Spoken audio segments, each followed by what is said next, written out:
Oberon the goat. The king of goats? The king of grass? Don't worry, he will not randomly start to smoke. He's not that hot. Oberon got a major update. Let's be honest, he got exactly the quality of life updates we asked for and more. I'll be honest, it was not like he was unplayable before, but I'm happy that he is at the point now. Let me tell you how easy it is to play Oberon for Void Cascade level cap, and let me explain to you all the changes that he encountered. As a little hint, when you're logging in from the 15th of October to the 21st of October, you are getting a free Oberon for yourself in your inbox. With the Vallis Undermine update, Oberon received some major changes. While I already liked Oberon before, I have to say the quality of life improvements we got are pretty significant.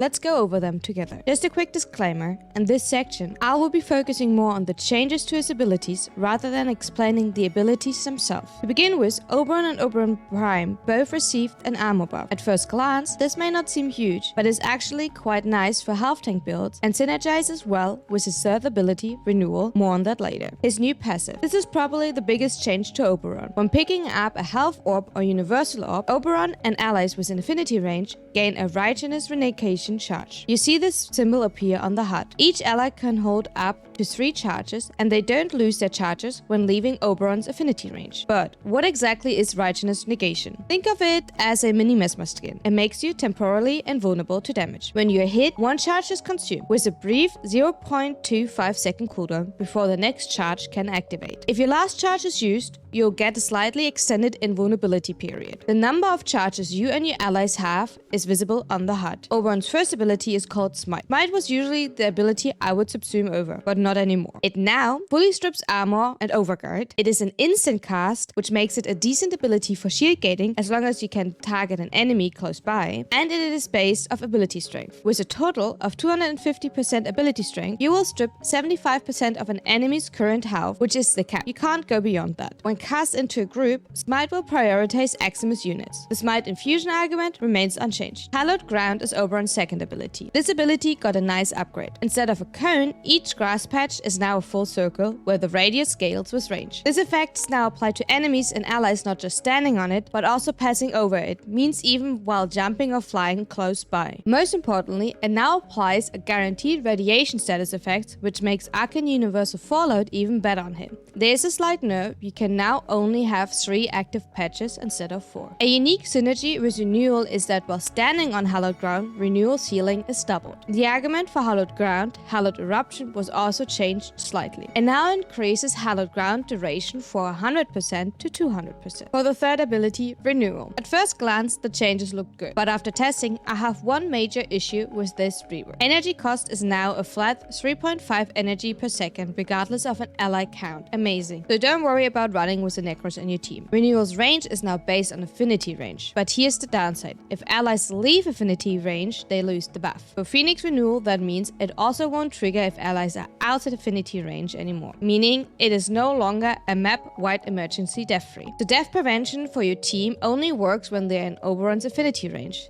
So that is a major nerf for me, especially for Void Cascade. On the upside, Phoenix Renewal's cooldown was reduced from 90 seconds to 60 seconds. Now, let's talk about Iron Renewal. It increases Oberon's own armor by 50% scaling with ability strength. At 200% ability strength, you reach the maximum of possible extra armor. That's 100% increased armor for Oberon. Allies within affinity range gain 100% of Oberon's armor, meaning at 200% ability strength, they are gaining 200% of Oberon's armor. However, you lose the buff once you leave affinity range, and it's not snapshotable in any form. Oberon's fourth ability is Reckoning. This is Oberon's nuke ability and AoE armor strip. The ability damage is doubled against enemies affected by radiation. The bonus scales based on the number of radiation stacks the enemy has. Oberon gains additional armor per enemy hit. At base ability strength, enemy loses 50% of their armor permanently. At 200% ability strength, you can fully strip enemy armor. Other changes to this ability, the ability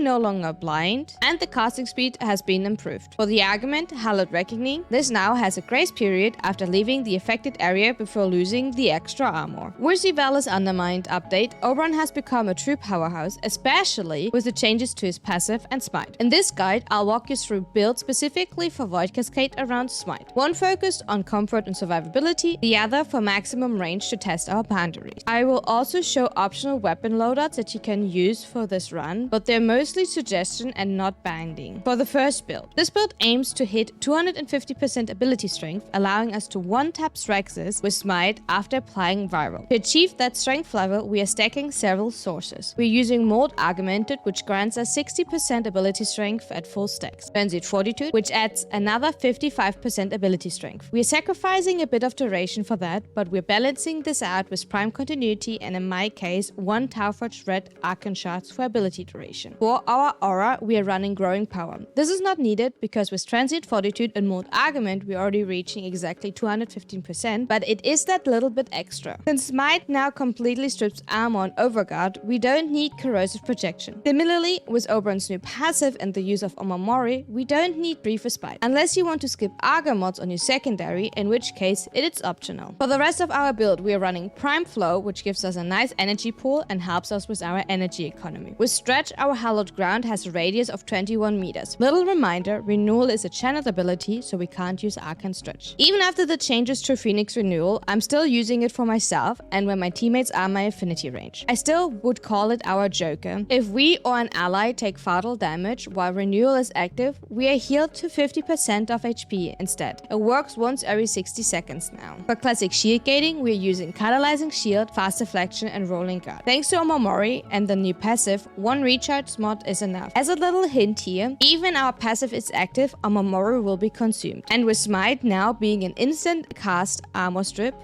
we essentially have a reliable active shieldgate tool in our kit. Prime Continuity, like already mentioned, helps us to increase our duration to a good comfortable level. Prime Sure-Footed is not necessary as long as you're on hollowed ground, but as soon as you step off it, you'll lose the status immunity. Since I prefer to run Epitaph and Glaive type weapons, I tend to stagger myself a lot, so for comfort, I still run Prime Sure-Footed. You can swap it out if you want to. Arcane Universal Fallout gives us, thanks to the status chances of hallowed ground, a huge amount of universal orbs, which helps us with our energy economy a lot and makes equilibrium unnecessary. For Arcane Shards, we're running 2 purple shards for melee critical damage since I run Glaive type weapon for AoE clear, 1 red shard for ability duration for comfort, 1 yellow casting speed, and 1 yellow parkour velocity shard. The second build pushes range to the max, perfect for those who want to blanket the areas with hallowed ground and keep the squad protected at all times. The goal remains the same: reach 250% ability strength for full damage Smite. We achieve this with Mold Augmented, which gives us 60% ability strength, and Blind Range with 99% ability strength. Don't worry about the negative efficiency. Due to Arcane Universal Fallout and the changes to Hallowed Ground, our energy economy is safe. To increase the radius of Hallowed Ground to 35 meters, we are running Stretch and Overextended. Because Overextended reduces strength, we balance it with Blind Rage. This brings us to 199% ability strength with mods alone. To reach the magic 215% ability strength, we must slot in 1 Tauforged Red Arcane Shard for ability strength. Along with the Meteorite Focus School and Growing Power, this gets us exactly where we need to be. For our shield gate setup, this time we're only relying on Catalyzing Shield and Rolling Guard. The passive and Omamori cover most of the shield gate's needs. Keep in mind we are running Augur mods on our secondary to support it, and in addition to this, I would recommend to bring Taxon with Molecular Conversion. For the rest of our build, we're using Phoenix Renewal, Prime Flow to have a big enough energy pool to drain from, especially with negative efficiency, and Prime Continuity to ensure duration on hallowed ground. For Arcane Shards, the only mandatory shard for this build is 1 Tauforged Red Ability Strength shard. I'm still running 2 purple melee critical damage shards for my Glaive type weapon, 1 yellow casting speed, and 1 yellow parkour velocity shard. Before we getting too deep into weapon loadouts, our main focus on this build is Smite. With Smite, we have our primary source to kill Thraxes. To make this perfect, all we need is a viral primer. The rest of the kit I'm showing is a suggestion. You can swap out however you see fit. Run what you find comfortable. For viral priming, I'm using Epitaph Prime. In my opinion, one of the most reliable primer. This one mainly for spreading viral and using Arga mods. To achieve the viral, I'm using the 60/60 mods, Frostbite and Pistol Pestilent. I'm using Armor Gun Barrel Diffusion for multi-shot and dodge speed. Stainless Lethal Turret for multi-shot and fire rate. To enhance the AoE of Epitaph, I'm using Prime Fulmination. To increase the damage against the Overguard if needed, I'm slotting Magnetic Might. Lastly, we're running Arga Seeker for shield gating and Karna Stinger. As some of you already know, I like to use Karna Stinger on my setups with glaive type weapons due to the secondary effect. Killing an enemy with a heavy attack reduces enemy accuracy against Warframes by 10% and grants immunity to status effects for 2 seconds. It is technically in our case not needed since we are running Omamori as subsume. We have Oberon's new passive and we're using secondary fortifier setup. If you want to swap it out, I would suggest using the Auger pack. For general clearing, I use the Fulcrum. It is simply my favorite glaive type weapon. If you prefer a different weapon, go for it. I'm suggesting to run the Sacrificial mod set to gain the set bonus. Sacrificial Steel for critical chance and Sacrificial Pressure for base damage. I'm using Volatile Quick Return for the enhanced blast radius. Killing Blow for more melee damage on heavy attacks and heavy attack wind-up speed. Shocking Touch increases the elemental innate electric damage on the Fulcrum. Galvanized Reflex for the heavy attack efficiency and initial combo. Armor Gun Organ Shatter for critical damage and more heavy attack wind-up speed. Lastly, I'm using Galvanized Elementalist for extra status. Alternative, you could use Melee Elementalist for more comfort. If you have a Riven, swap based off its stats, but make sure you don't lose too much critical chance. For your primary,